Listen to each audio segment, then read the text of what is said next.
For Honor is an upcoming action combat fighting game by Ubisoft. It's set in a medieval fantasy world where Vikings, knights and samurai are at war. Players are able to choose from one of these three factions and partake in various game modes to help win the war for their faction.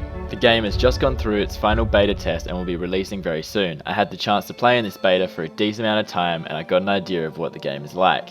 This video will be a simple review of the game and whether or not I think it's worth buying at this point in time.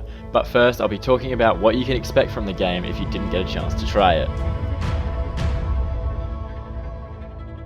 When you first load up the game, you're given your choice of the factions. As far as I can tell, the faction you choose doesn't influence the gameplay at all because you can use all the heroes regardless of your choice. You'll also be able to change your faction whenever you want, but you'll miss out on the rewards given to your faction for that season.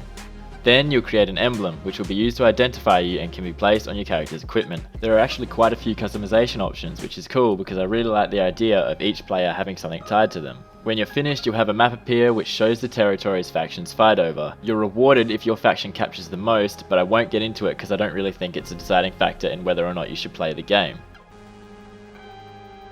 Once you're done setting up, you'll go into the tutorial. It'll teach you the basics of the game and it isn't as tedious as a lot of other tutorials. The combat mechanics are really fun to use. Basically, you can hit and block in three directions, left, right and up. And to do this, you move your mouse in the direction you want. You also have to match the direction of the enemy's attacks to block them. I've never had a game make this sort of thing work before, and the way they've done it really adds to the immersion. There's also things like guard breaks, grabs and knockdowns, and each class has its own unique moves and strategies. One of the best things I noticed was you're not able to lose unfairly by button mashing or spamming the same move over and over, as the game gives you enough time to react if anyone were to try. For Honor uses the same game engine as the Assassin's Creed series, so you'll notice a lot of similarities if you've played any of them. There are a few different game modes. I played each of them for an equal amount of time to really get a gauge of what they're like. Dominion is a 4v4 battle over 3 square areas. It's essentially a capture the point game mode where you have to maintain control of the areas by killing all the enemy players inside. There are also NPC soldiers fighting over the center point, which is similar to minions in MOBAs. You have to push the enemy soldiers backwards as well as kill the enemy players to gain control of this area. Points are gained and lost for each of the various things you do in the match, and when your team reaches 1000 points the enemy is no longer able to respawn, allowing you to hunt them down. This game mode was really fun, but it can get annoying if your teammates disconnect when you start losing. In duel mode, you fight another player in a best of 5 round fight. This was my go-to game mode as it can get pretty irritating playing team-based modes. It's a great way to see how far you've progressed skill-wise and the easiest place to learn and practice the mechanics of the game. Brawl and elimination modes follow the same rules as the duel mode but are 2v2 and 4v4 respectively. These game modes are interesting because you start off facing one player from the other team, with your teammates in the same situation spread out across the map. This allows you to run into their fights at any point during the match. I found that in 2v2s most people fought honourably and didn't interrupt other fights, but 4v4s were more of a clusterfuck and your fight would be interrupted quite often.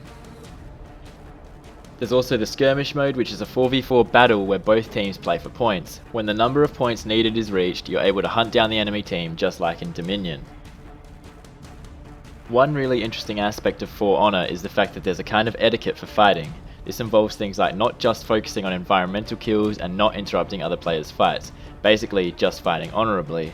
It actually is quite annoying when people interrupt your fights, and it's for this reason that duel mode was my favourite game mode.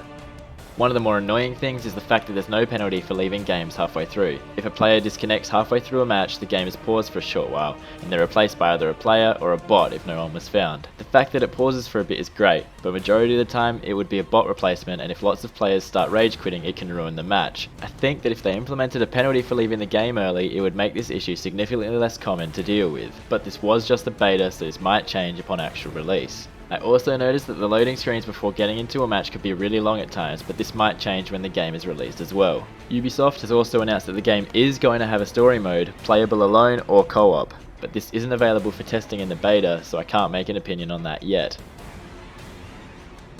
Unfortunately, I think the main issue with the game is in its price tag. For Honor is selling for about 60 USD, which is about $80 Australian. This is pretty expensive considering it feels more like a MOBA than anything else, and MOBAs are generally nowhere near that price. It's hard to actually put a name to For Honor's genre since it's pretty unique, but I'd say in broader terms it's like a hack and slash MOBA.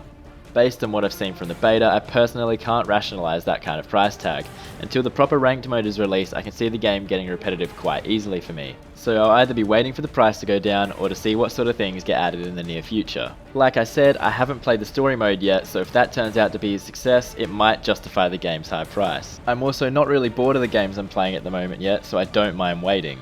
Overall, I think For Honor is shaping up to be a really great game. The combat is smooth, the visuals are great, and the music really sets the atmosphere. If you're looking for a new game to play and don't mind the price, then I would actually recommend buying this game. But if you're like me and don't mind waiting, or you're also not a fan of the $80 price tag, then I'd recommend keeping an eye on For Honor, as it might just be a game you'll end up wanting in the future. Feel free to let me know what you guys think in the comments below, and whether or not you'll be buying the game. But until next time, have a good one.